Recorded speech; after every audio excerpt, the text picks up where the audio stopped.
Hello students, welcome back to our course on environmental modeling and simulation. In today's lecture, we will continue our discussion on heterogeneous reactors. As a reminder, remember that heterogeneous reactors are reactors where we have multiple phases interacting with each other within a reactor. They can be CSTR, CMFR, PFR or batch reactors. But presence of multiple phases is important in heterogeneous reactors. The first heterogeneous reactor that we looked at in the previous lecture was slurry reactor, and now we are going to take an example of a fluid solid reactor where we have contaminants in liquid phase, which is in the fluid, and contaminants in the solid phase. In fluid solid reactors, typically the reaction happens inside the solid phase or on outside at the surface of the solid phase. Now, the solid phase is retained within the reactor, it does not leave the reactor. Now, typically, as I said in the previous lecture, the fluid moves from bottom up. So, let us say we have a reactor here. The fluid with the contaminant will move bottom up, and then we have the solid phase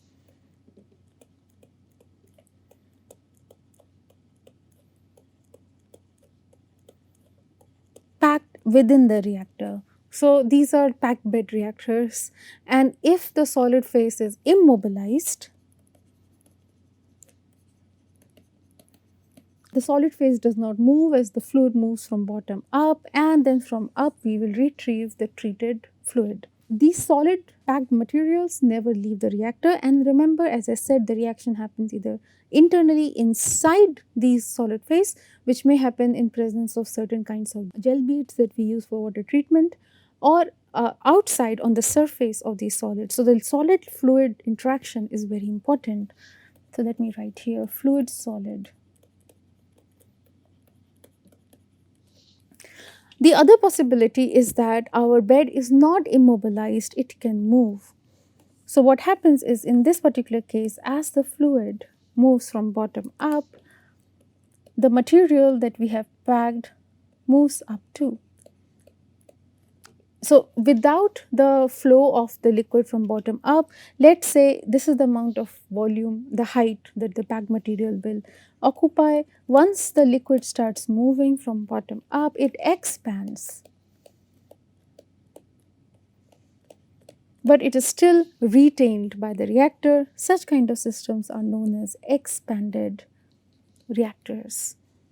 Now, in the expanded reactors, there are two things happening simultaneously. The fluid is moving up, and with it, it is carrying the packed material up. The other thing that is happening is the effect of gravity. The packed material is trying to come down. Now, we know this from our basic physics. When a solid is falling down under the force of gravity in a fluid, it undergoes interaction with drag forces, gravity, and also the basic friction, and as a result eventually it ends up with a constant settling velocity. So, let us say settling velocity is us. In case of an expanded bed reactor, us will be slightly less than u, which is the velocity with which the fluid is moving upwards. Now, third kind of reactor we will have in which the fluid and solid are interacting, and the reaction of interest is happening on the solid or inside the solid, are known as fluidized bed reactors.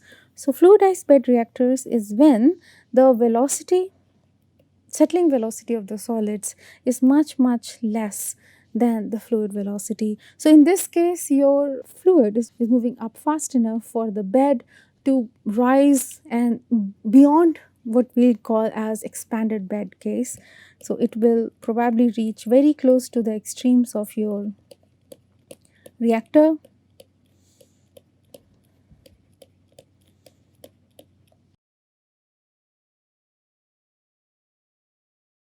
Fluidized bed reactor. Now, regardless whether our packed bed is immobilized, whether it expands as the fluid starts moving up, or it is a completely fluidized bed reactor, which means the settling velocity is much less compared to the fluid velocity. Regardless of what is happening, the process model remains the same for each of the three kinds of reactors.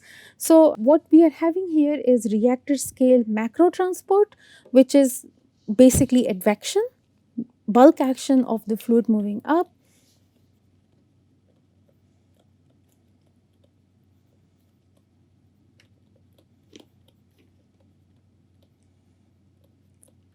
And we need to include this in our mass balance. The other thing that is happening is molecular scale or elemental scale, smaller scale micro transport.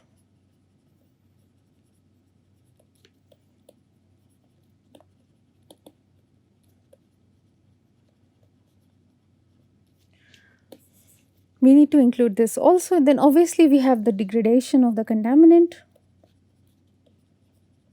or in case we are catalyzing to form some products, we can have accumulation of the product.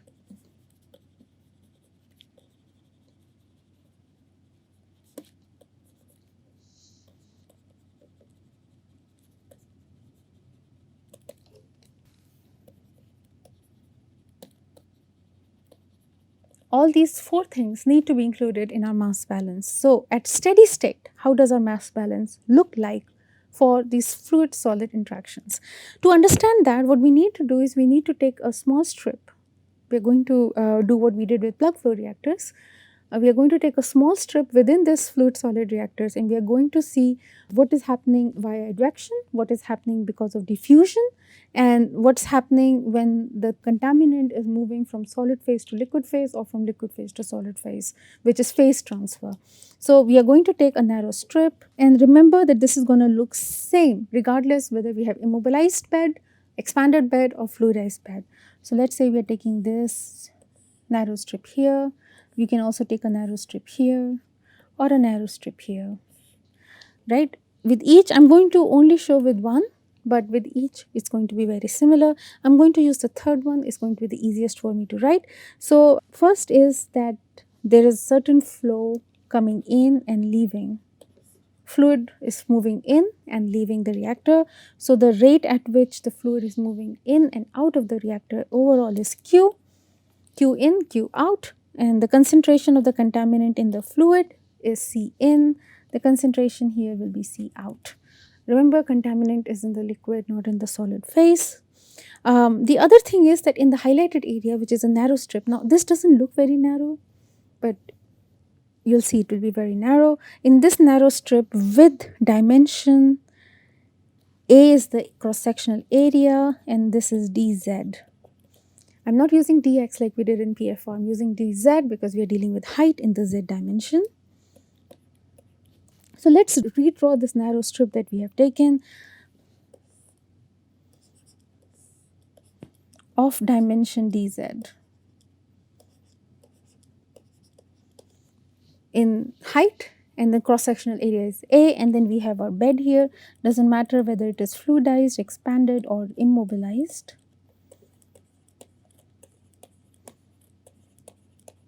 Now this is another situation where the concentration will vary with the height, the concentration of contaminant, because as the fluid moves up, there is reaction happening on the active surface or active inside sites of the solid phase. That's why C in is different from C out. So the concentration moving into this narrow strip that we have taken can be assumed as C. So let's say this is at Z and this is Z plus dZ.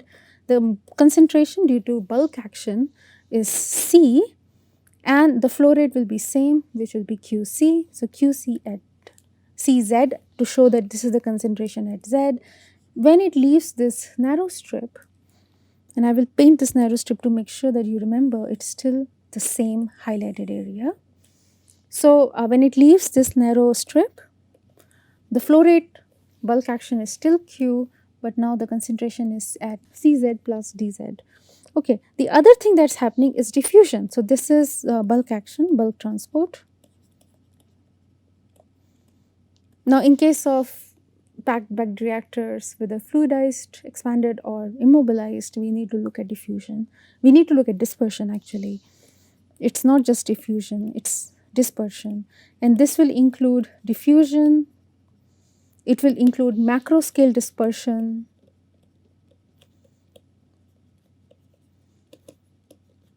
and also micro scale dispersion. So we need to account for dispersion, and the dispersion The equation for dispersion that we can write is simple, EA dc by dz. We must remind you of what we did with diffusion in Gaussian-Bloom model. A is the cross-sectional area and E is the dispersion coefficient.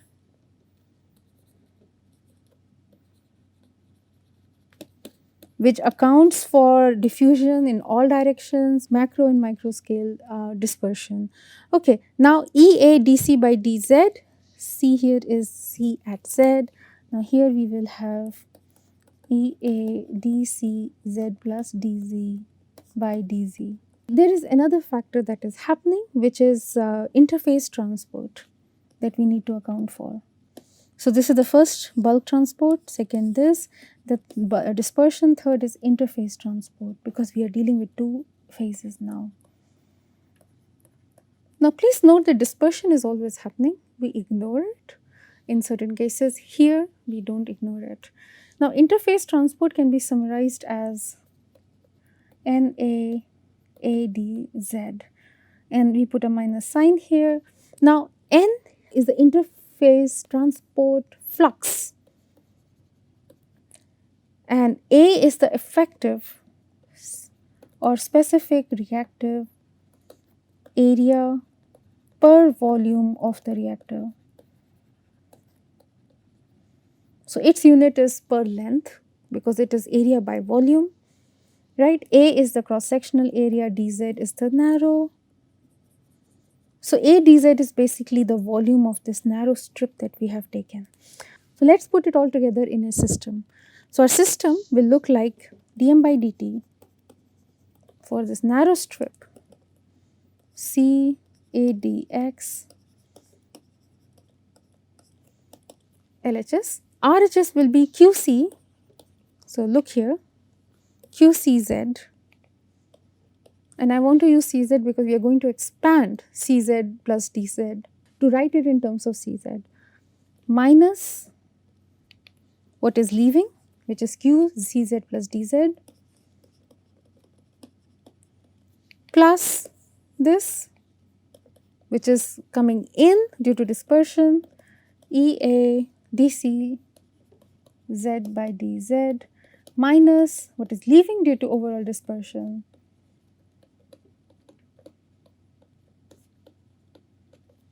minus what is leaving due to interface flux. Okay, now what we are going to do is we are going to expand, tailor these two to write them in terms of CZ.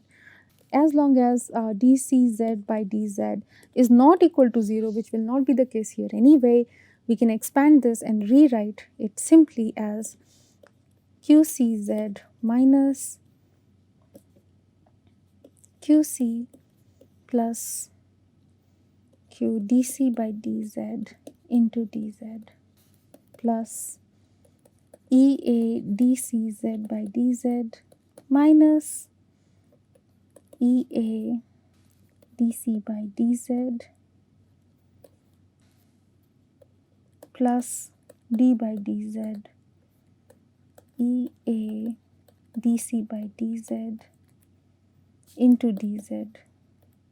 Notice that I have put this entire thing inside d by dz derivative because we cannot assume E is going to be constant with height. This was an assumption that we made when we were deriving Gaussian-Bloom model, but we have not yet made this assumption here, minus the interface flux NAA dz. At steady state, LHS become equal to 0, and once we expand this, these terms will cancel each other out, and what we are left with is Q dc by dz into dz minus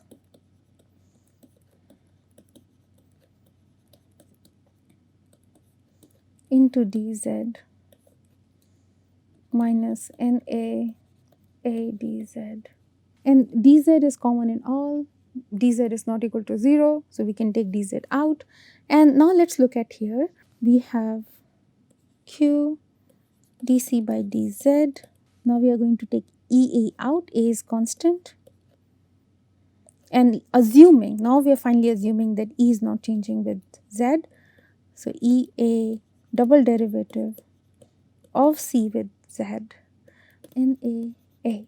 Notice we can also take A out because Q is equal to A into velocity of the fluid moving up. So we can rewrite Q as is equal to 0, by the way. We can rewrite Q as A velocity. Now A also can be taken out as a constant, and now what we are left with is V dc by dz plus E double derivative Na is equal to 0. Let's look more deeply into N. What is N? Remember I said N is interface flux.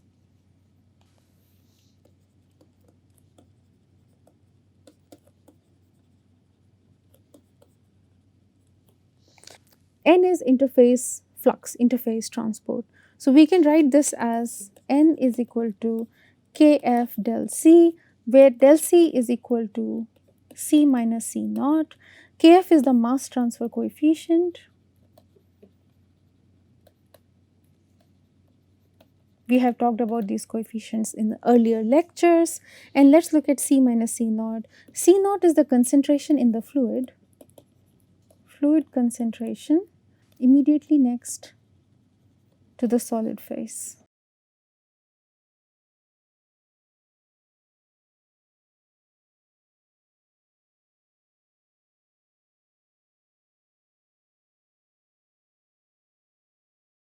So what we can do is we can write C minus C naught as C minus KFC divided by KF plus K. K is the reaction rate constant.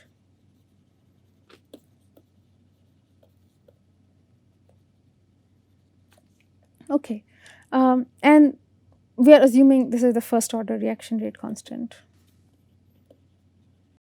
And once we have substituted this into the N and then N into our ODE, we can integrate it. We'll get a little complicated answer, but we'll get the ratio of C out to C in.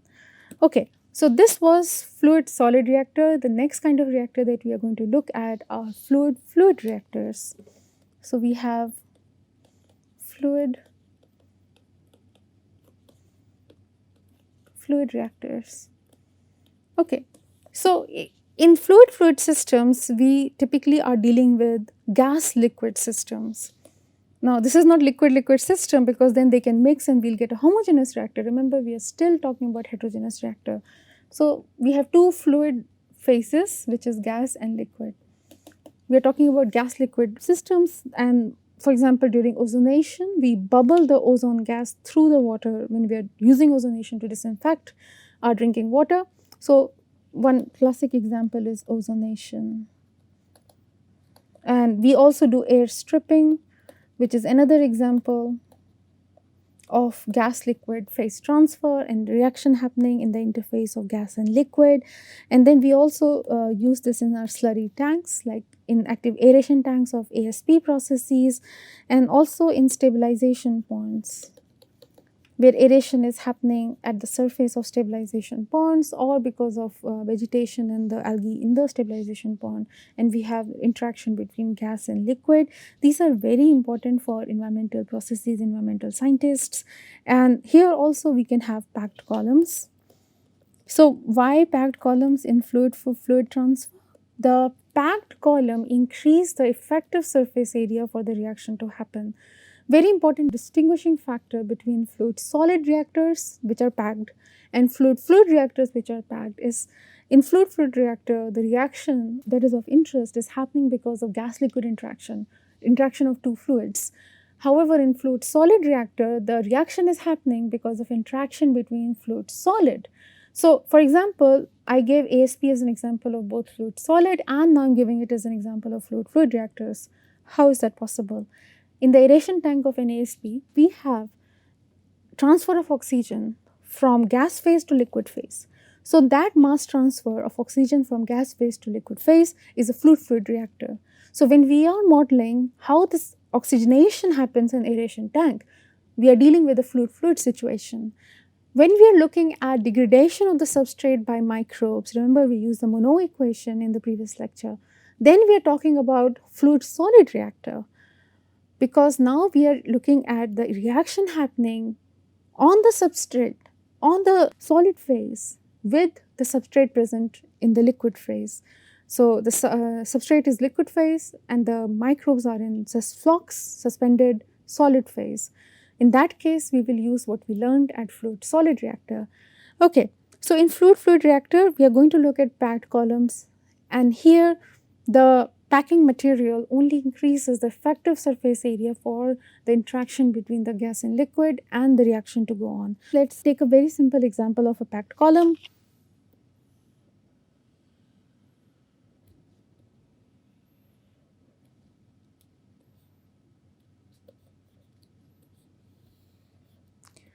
So this is our packed material.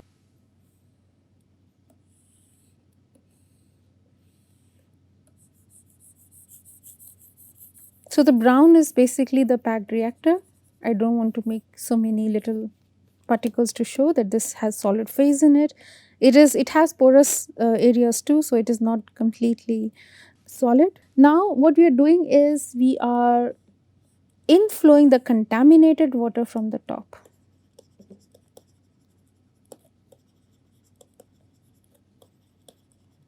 Okay, and we are collecting the clean water from here, the bottom, treated water.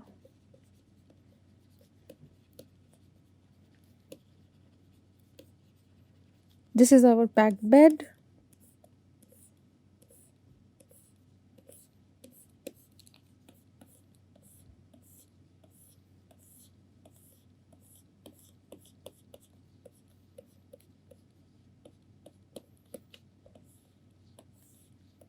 Okay. Alrighty. Now we are inflowing fresh air from here. And then the contaminated air is being released from here. So you see there are two things happening. There are two opposite flows happening here. First is the contaminated water showering down, and the other is the fresh air moving up. So there are two reverse direction in which the fluid is moving. The water is moving down. The liquid phase, which is contaminated, is moving downwards. The gaseous phase, which is clean at the beginning, is moving upwards. They interact at the surface of the solid packed material. That's why packed material is important, and that's where the reaction happens. So at the bottom we collect the clean liquid, at the top we collect the contaminated liquid. What do we need to account for in the mass balance for a fluid reactor? Okay, for this we need to account for three things. One is the advective inflow. What mass is coming in due to bulk action? We need to account for advective outflow.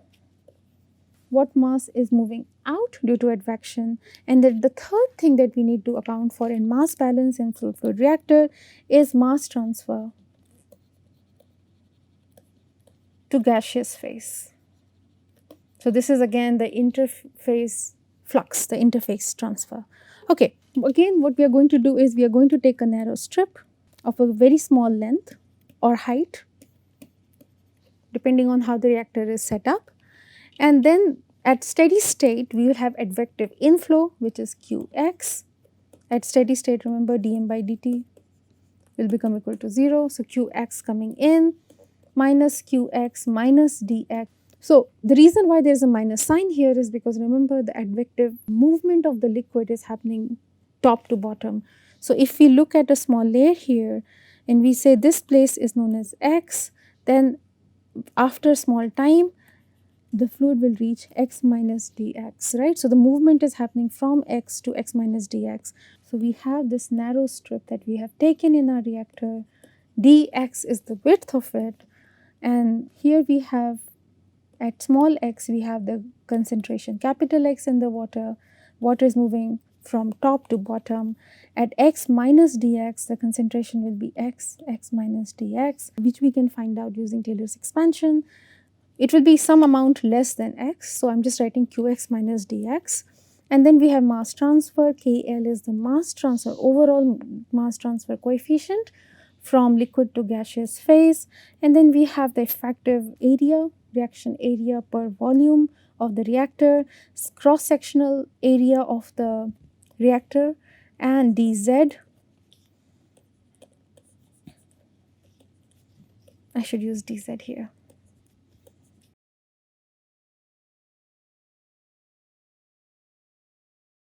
Into x minus x naught, where x naught is the mole fraction in the aqueous phase that would be in equilibrium with the mole fraction in the gaseous phase. So this we have already studied. This is advective in, advective out. This is mass transfer. When we rearrange this at steady state, we'll get dz is equal to q flow rate, KL mass transfer, A into A is the cross-sectional area, A is the effective area where the reaction of mass transfer from liquid gas phase per reactor volume is happening. And then we have dx by x minus x. X here is the concentration of the substrate. We are integrating it from x in to x out. As a reminder, here the concentration was x in, here the concentration is x out. Okay, so when we integrate this, this term has the unit of length. This is known as the height of transfer unit, basically HTU. Now this is known as number of transfer unit. So what we get is when we integrate, now z is going from 0 to z, the overall height. So what we get basically is z is equal to, we can write it as NTU, number of transfer unit. So what we get is z is equal to height of transfer unit multiplied by number of transfer unit. If we know height of transfer unit of for a particular reactor and we know the number of transfer unit, multiply them and you get the effective height. Okay, now to complete this integration, to actually integrate this, we need to define x star. And remember, x star is the concentration in the aqueous phase, mole fraction in the aqueous phase, which will be in equilibrium with the mole fraction in the liquid phase. So it's the difference between the actual mole fraction and the equilibrium mole fraction that drives the mass transfer from liquid to gaseous phase. So for that, we can use the definitions that we have already studied. X star will be equal to y KAW. KAW is the air water partition coefficient, and y is the concentration in the air. We can derive y by conserving the mass of liquid and gaseous fluids moving through the reactor, which will be dm by dt is equal to 0, mass is being conserved, qx in, which is the fluid coming in, minus qx out, which is because of the fluid moving out, plus gy in, which is concentration in the gaseous phase coming in, minus gy out. Remember, y is concentration in gas and g is the flow rate of the gas. So what we get here is that y out is equal to q by g x in minus x out. Because y in is 0, the air that's coming in for stripping is clean. If you remember here, we said that the air coming from the bottom is clean air, it's fresh air. Okay, so this is the y out we get, and between, in any strip, the y, we get it from here, will be equal to q by g x. Instead of x in, it's the x concentration in the liquid phase minus x out. Okay, substitute this value of y in your mass balance equation and then substitute and then what we get is z is equal to integral of dz from 0 to z, again the height, the HTU, the height of transfer unit, which is KLAA, which is constant for your given system, and then we are integrating from x out to x in. Now we have dx. Remember, here it was x minus x star, but now what we have is x minus q by g. G is the gaseous flow rate, q is the flow rate of the water, KAW, which is the air water partitioning coefficient, multiplied by x minus x out. X is the concentration at a given strip that we took. Remember, we took this narrow strip, so the concentration here in the liquid phase. And x out is the eventual concentration that will leave our reactor here, x out. Okay, now when you integrate this, remember z is equal to HTU multiplied by NTU, and Don't worry, I will not ask you to integrate and I don't ask you to memorize the answer, but I want to give you an example. I want to demonstrate how these look like. So we have the HTU, the height of transfer unit, multiplied by r minus 1. I'll define r. R is a non-dimensional term that we have brought in to make the equation look easier to write, minus nu, r1 minus nu. Okay, so this is our system. Now what is R? R is a non-dimensional, which is ratio of the gaseous flow and the flow of liquid multiplied by the air-water coefficient. Okay, so this is our final solution. What is important here is to note how to take a narrow strip, how to use the phase transfer from liquid to gas, gas to liquid that we have studied before, and how to conserve the mass in gas phase, in liquid phase. That is more important. The questions that I ask you in the quiz and exam will all depend on it, not on this final result. Thank you, students. So this is all that we are going to study for fluid reactors, heterogeneous reactors that have gas and liquid phase in them, and the reaction is happening at the interface. See you in the next lecture. Thank you.